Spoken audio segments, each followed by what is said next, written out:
দুনিয়ার ব্যাপারে বুঝেন, আরো দেখেন, আরো ভাবেন, একজন একজন করে ভাবেন। দুনিয়া আরো যদি সাজান, খোদার কসম ক্ষণিকের ক্ষণিকের ক্ষণিকের অল্প সময়ের দুনিয়া চমৎকার সাজাইয়াও তৃপ্ত হইতে পারবেন না, তৃপ্ত হইতে পারবেন। এবছর চমৎকার রং দিছেন বিল্ডিং এ, 2 বছরের মাথাত বিভিন্ন খান দিয়া সামরা উঠা, এটা আবার যেই সেই, ঠিক কিনা বলেন? তা আবার রং দাও। এই সোফা চমৎকার বানাইছিল, ওই যে বার্নিশ নাই, দেখেন এই যে সোফাইটা, এই যে দেখেন, কথা বলেন না, এই সোফাইটার মধ্যে আসেনি অন বার্নিশ, তো এটা আবার কি করতে হইব? তো লাভ হইল কই? দুনিয়া তো ধোকা, দুনিয়া ধোকা। এই সৌন্দর্যময় চেহারা নারী, 30 বছরের ব্যবধানে উনি বুড়ি, আর কেউ ফিরা এদিকে ফিরা সেফ হালায় না। আজ যেই যুবতী, যেই বেহায়া নারী, বেপর্দা মহিলা বাজারে বাজারে ঘুরতো, যৌবন, আরে সেটা তার সম্পদ না, তার হইলে তো নিজের হইলে তো সে কখনোই বুড়া হইতো না। আল্লাহ তাআলা বলছে, আমি যখন যৌবন শেষ করে দিলাম, তো এখন আর কোন পুরুষ তার দিকে ফিররা থুতুও বালায় না। দুনিয়া এক অবস্থায় থাকেন, এক হালাতে থাকে না বাপ। এজন্য ছেলেদেরকেও বলি, বাপ জিন্দেগি সুন্দর করো। তোমার এই হাসি থাকবে না, তোমার এই সুস্থ সুন্দর সুঠাম দেহ থাকবে না। আন্তরিকতা নিয়ে শুনলে, নিজের ভিতরে নেক মানসিকতা যদি থাকে, গ্রহণ করার মানসিকতা, তাহলে অল্প কথাতেও ফায়দা হয়। আর গ্রহণ করার মানসিকতা না থাকলেও 50 বছর শুনলেও গুনার অভ্যাস ছুটে না। দেখেন না 70 বছরের বুড়া মানুষ চা দোকানে টেলিভিশন দেখে, তাহলে এত বড় বুড়ো মানুষ, মুরব্বী, উনি এখনো যদি বিড়ি খায়, সিগারেট খায়, এখনো যদি চা দোকানে টেলিভিশন দেখে, তো ওনার এই মন্দ অভ্যাস, বদ অভ্যাস কত বছর পরে ছুটবে? উনি আরো কয়শো বছর বাঁচলে গিয়া বুঝবে এটা গুনাহ। আর ওনার আর মেয়াদ আছে কি? এই জন্য বললাম, আপনি খবর নিলে দেখবেন 30 বছর মসজিদে আসা যাওয়া করে ঠিকই, কিন্তু যথাযথ আন্তরিকতা, দিলের মধ্যে আখেরাতের কোনো মানসিকতাই নাই, নিজেকে বদলানোর অনুভূতিই নাই, ফিকিরে নাই। সোজা কথা, পরকাল বলতে কিছু, এখন যা আছি তাই। এখন সুখে থাকলে সুখী দুনিয়া, এখন দুঃখে থাকলে দুঃখী। জিফুত যদি ঠিকমতো খানা খাদ্য খাওয়ায় খুশি, ঠিকমতো খানা খাদ্য নাই দুঃখী। এই মানে দুনিয়া পেলে খুশি, দুনিয়া না পেলে দুঃখী। লাভ লোকসান, আয় ব্যয়, হিসাব কিতাব, সুখ আনন্দ, দুঃখ বেদনা, হাসি কান্না, আবেগ অনুভূতি, সবটাই শুধুই দুনিয়াকে কেন্দ্র। এখানে কি পেলাম? এখন কি পেলাম? এখন কি পেলাম? ইনহিয়া ইল্লা হায়াতুনা দুনিয়া নামুতু ওয়া নাহইয়া। আল্লাহ তাআলা বলেন, নাফরমান আর পাপীদের জীবন কেমন হয়? কোরআনে আল্লাহ বলছেন, তাদের অবস্থা হয় এমন যে তারা বলে জীবন কেবলই দুনিয়ারটা, আর কোথাও জীবন নেই, আর কিছু নেই। নামুতু ওয়া নাহইয়া, এখানেই মরবো, এখানেই বাঁচবো। অমা নাহনু বিমাবউসিন। আল্লাহ বলেন, নাফরমানদের দিলের মধ্যে এই বিশ্বাস যে আমাদেরকে পুনরায় কোথাও উঠানো হবে না। আল্লাহ যে বলছেন হাসরের ময়দানে তোমাদেরকে উঠানো হবে, সুম্মা ইন্নাকুম ইয়াউমাল কিয়ামাতি তুবআসুন। আল্লাহ তাআলা বলেন, তোমাদের প্রত্যেককে কিয়ামতের দিন হাসরের মাঠে তোলা হবে। আল্লাহ বলেন, বেঈমানের দিলে এটা থাকে না। তার কথা হলো প্রাপ্তি অপ্রাপ্তি, লাভ লোকসান, ভালো মন্দ, হাসি আনন্দ, দুনিয়া। ছেলে বিদেশ থেকে টাকা পাঠাইতেছে, খুশি। ছেলে বিদেশ থেকে টাকা টুকা ঠিক মতো দেয় না, বা কামাই রোজগারি কম, জিজ্ঞাসা করবেন কেমন আছেন, কি এর বালা? আমরা আর বালা কি? হ্যাঁ, কি সমস্যা কি তা চাচা? এ ফোলাগারে কত ঋণ ফিন কইরা, সুদে টাকা নিয়া, কিস্তিতে টাকা লইয়া বিদেশ পাঠাইছি, তেয়ন টাকা পয়সা পাঠায় না, আর বালা কি? তাহলে উনি দুঃখী কেন? টাকা নাই। আবার টাকা পাঠাইতেছে, মাশাআল্লাহ, পান খাওয়ার স্টাইলই আলাদা,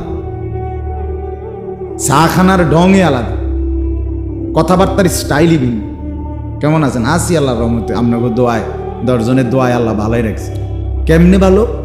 এতে আল্লাহর রহমতে টাকা পাঠায়, আমরা তার মা আমি আমরা মিল্লা খাইয়া পইরা ভালো আছি। তাহলে ভালো থাকে দুনিয়া ভালো থাকলো, ভালো নাই দুনিয়া ভালো না থাকলো।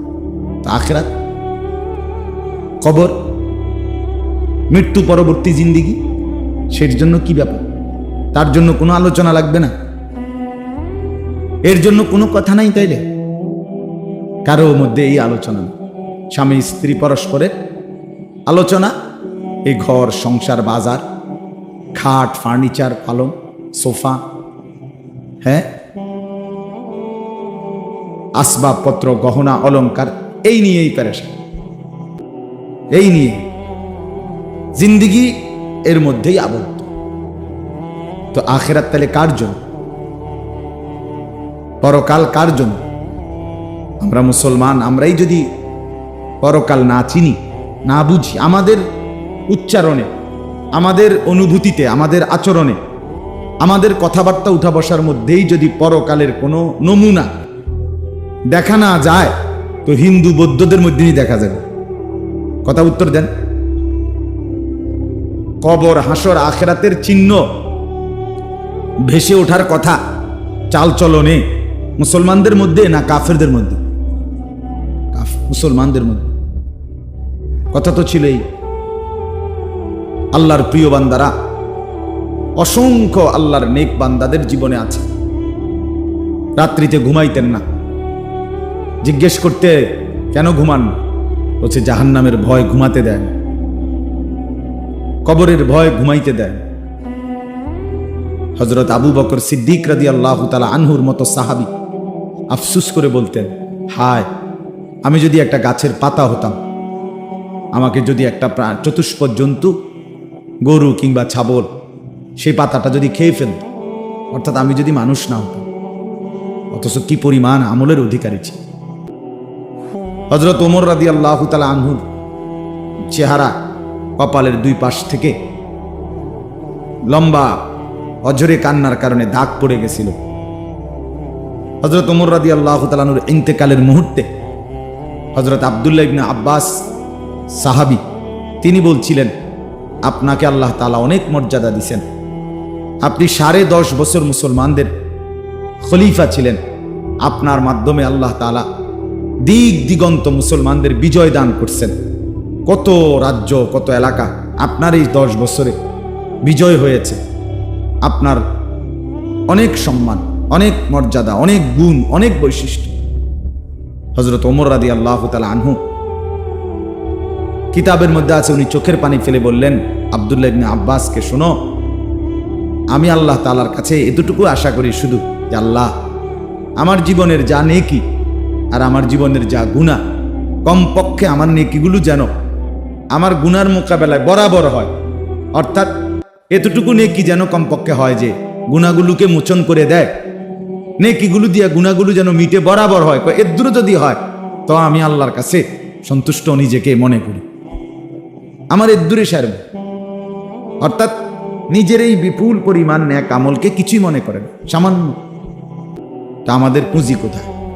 আমাদের এই শুক্রবারের শুধু সপ্তাহে একদিনের জুমার নামাজ, এটাই আমাদেরকে জান্নাত এনে দিবে, ঠিক না?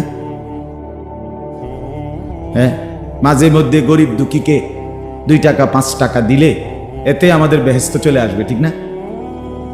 তো বলেন। এজন্য বললাম, আমরা প্রত্যেকে আন্তরিকতা নিয়ে ভেতরে যারা মনোযোগ দিয়ে শুনুন, দেখবেন আমার আপনার ভেতরে যদি অনুভূতি তৈরি হয়, ভাবনা তৈরি হয়, ফিকির আসে, লাভ।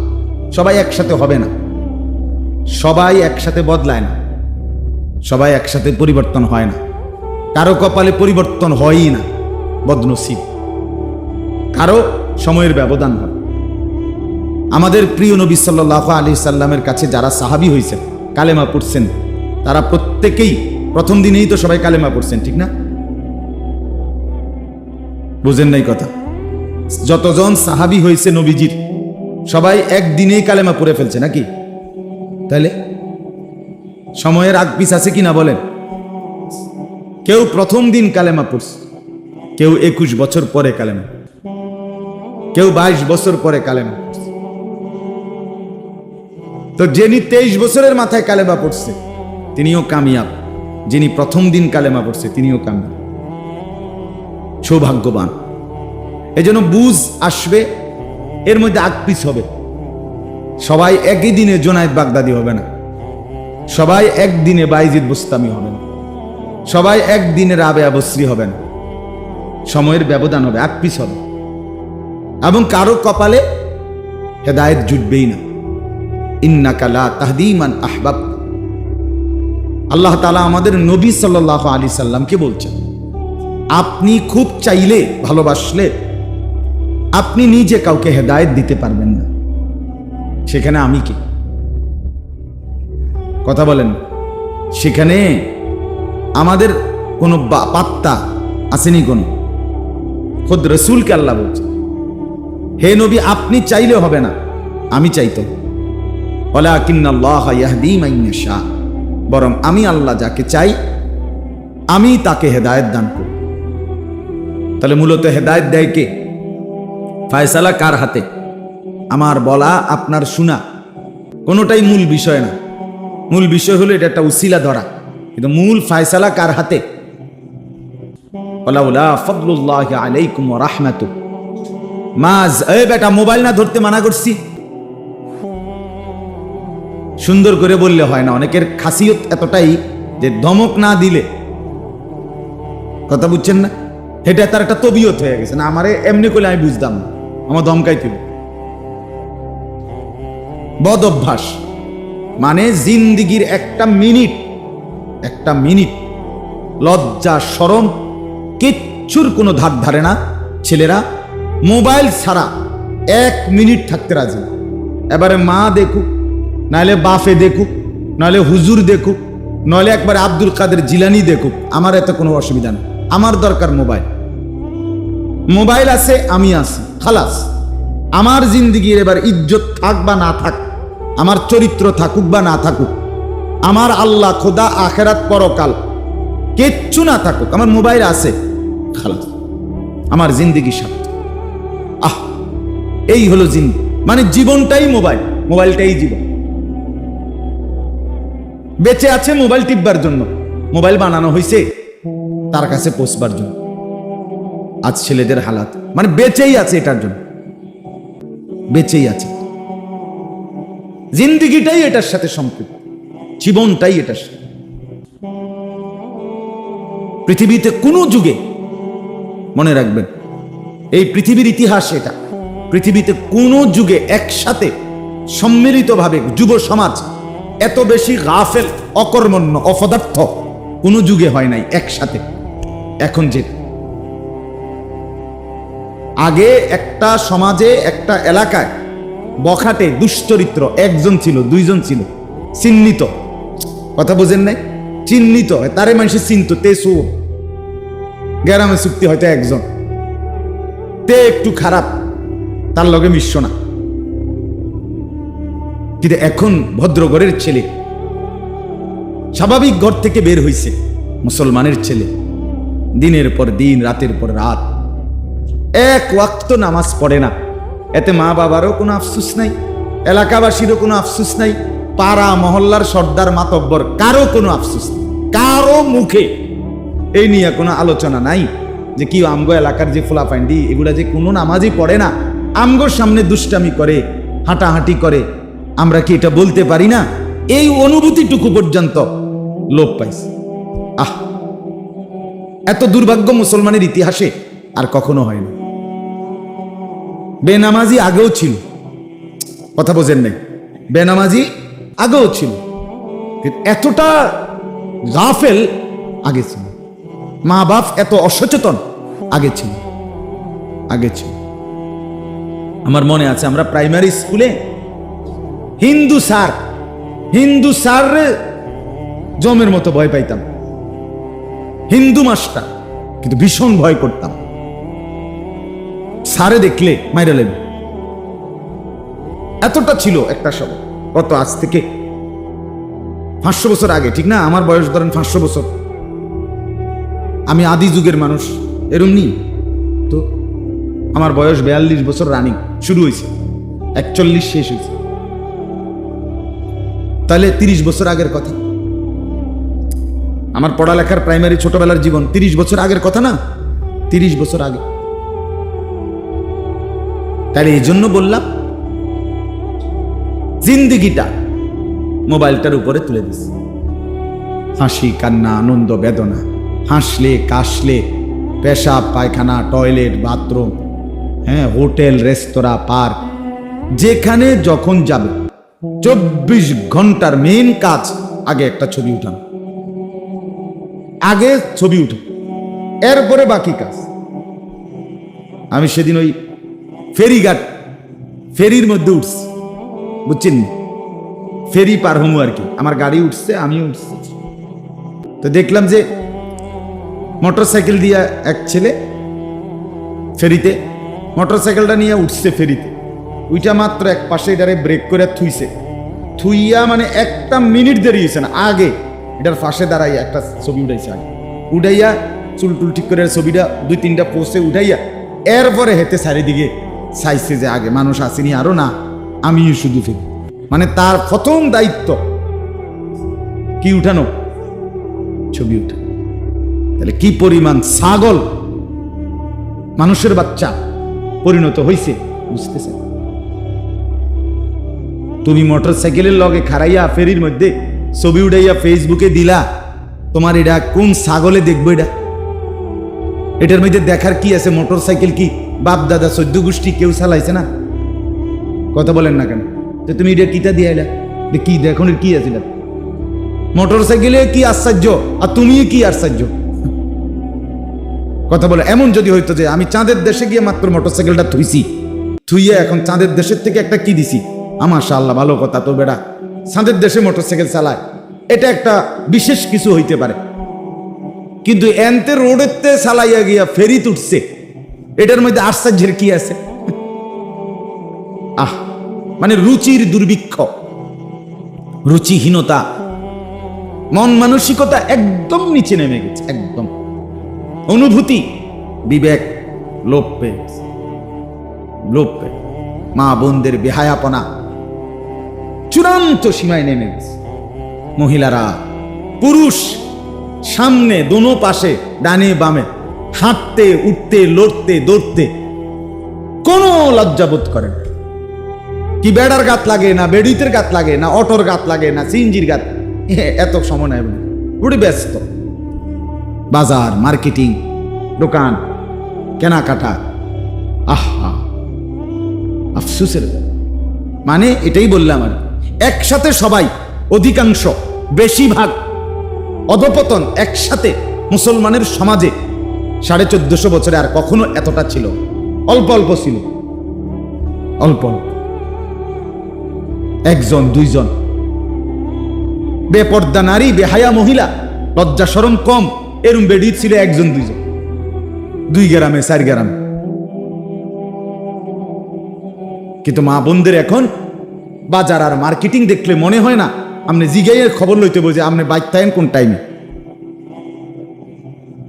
সপ্তাহে কোন দিন আপনি বাড়িতে থাকেন কখন, আপনি টের। আপনি শনিবারও দেখবেন এবারে বাজারে, রবিবার, সোমবার, মঙ্গলবার, বুধবার, বৃহস্পতিবার, শুক্রবার, শীত, গরম, রোদ, বৃষ্টি, বান, তুফান, ঘূর্ণিঝড়, টর্নেডো, সাইক্লোন, সিডর, মহামারী, করোনা, আরো যদি কিছু থাকে, উনি মার্কেটে যাবে, বাজারে যাবে। আহা, আফসোসের ব্যাপার, আফসোসের ব্যাপার, আফসোসের ব্যাপার। আমরা অতিরিক্ত আত্মবিস্মৃত জাতি হিসেবে পরিগণিত হচ্ছি। তো বলতেছি ইনশাআল্লাহ, আমি এই কথাগুলো বললাম, অর্থগুলো আমরা বেফিকির হয়ে গেছি। মুসলমানের সবচেয়ে বড় সম্পদ, এক মুমিনের সবচেয়ে বড় সম্পদ, আল্লাহ নবী সাল্লাল্লাহু আলাইহি সাল্লাম 23 বছরে সাহাবায়ে কেরামের জীবন এবং দিল অন্তরে আখিরাতকে বসায় দিয়েছেন। তারা যেন 24 ঘন্টা রাতে কিংবা দিনে, হাঁটতে কিংবা বসতে, ঘরে কিংবা বাহিরে, আখিরাতকে সামনে নিয়েই জীবনটা সাজাইছে। কোরআনুল কারীমের শুরুতে আছে সূরা বাকারার মধ্যে আল্লাহ তাআলা বলেন, অবিল আখিরাতি হুম ইউকিনুন। মুত্তাকি বান্দা কারা? কোরআন থেকে হেদায়েত পাবে কারা? কোরআন বুঝবে কারা? আল্লাহর পক্ষ থেকে হেদায়েত পাবে কারা? আল্লাহ বলেন, এই গুণ যাদের, তাদের মধ্যে একটা হলো যারা আখিরাতের ব্যাপারে ইয়াকিন রাখে। ইয়াকিন শুধু বিশ্বাস না, বিশ্বাসটা একদম দিলের মধ্যে ইয়াকিন। আগুন জ্বালায়া ফেলে, এটা শুধু আমাদের ধারণা না, এটা আমাদের ইয়াকিন। ঠিক কিনা বলেন না? পানি ডুবাইয়া ফেলে, এটা আমরা শুধু ধারণা করছি না, বিষয়টা আমাদের এটার মধ্যে দিলের মধ্যে কি আছে? ইয়াকিন আছে। বরফের মধ্যে ঠান্ডা লাগে, এটা আমাদের ধারণা না, এটা আমাদের কি? ইয়াকিন। তার চাইতে বেশি ইয়াকিন আল্লাহ বলে যার অন্তরের মধ্যে আখিরাতের ব্যাপারে, সে মুত্তাকি, সে আমি আল্লাহর পক্ষ থেকে হেদায়েত প্রাপ্ত, সেই সফল, সেই জান্নাত। ইয়াকিন পর্যায়ে থাকতে মানে 1 সেকেন্ড আমি যদি দুঃখে পড়তে জীবনের কোনো চাওয়া পাওয়া পূরণ নাও হয়, কিচ্ছু জীবনের আশা, কত সময় কত কিছু চাইছি, কিছুই পূর্ণ হলো না, খোদার কসম তবুও বিশ্বাস করতে হবে আল্লাহই সত্য, আখিরাতই সত্য। আবার পেতে আমি যদি গোটা দুনিয়াও পেয়ে যাই, তবুও আমাকে বিশ্বাস করতে হবে এটা স্থায়ী না, এটা কিছুক্ষণের, আমার আল্লাহই সত্য, আখিরাতই সত্য। যার কারণে সাহাবায়ে কেরামের মধ্যে যারা প্রচন্ড গরিব ছিলেন, ওনারাও শতভাগ বন্দিগি করছেন। সাহাবায়ে কেরামের মধ্যে যারা ভীষণ ধনী ছিলেন, তারাও শতভাগ বন্দিগি করছেন। হযরত ওসমান রাদিয়াল্লাহু তাআলা আনহু ধনী ছিলেন।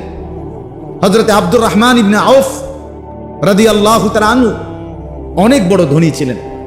100 উট ওই জামানায়, নবীজির জামানায়, নবীজির ইন্তেকালের পরে এক সালানে 100 উট বোঝাই মাল হযরত আব্দুর রহমান ইবনে আউফের মদিনার বাজারে সালান ঢুকত, পাইকারি মাল আসত 100 উটে করে। সেই যুগ, আজ থেকে 1300 বছর 1400 বছর আগে। আপনি বলেন তো কি পরিমাণ ধনী ছিলেন তিনি।